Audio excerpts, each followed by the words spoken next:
কি খবর সিদ্দিক ভাই? আপনি এভাবে কি করতেছেন? আমি হাল বুঝছি ভাই। হাল বসে নাঙ্গল কই আপনার? নাঙ্গল ছাড়াই হাল। নাঙ্গল ছাড়াই হাল, মানে শুধু খসি কাদো হবে, পরে লাঙ্গল দেবেন। পরে নাঙ্গল দেবেন না?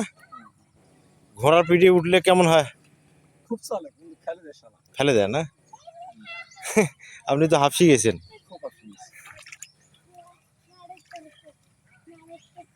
মানে ঘোলা করতেছেন, আপনার কাছে এলাম দেখবে বলি।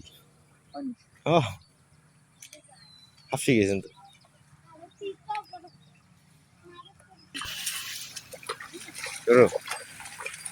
এই যে দেখেন প্রিয় দর্শক ভাই, এই যে দেখেন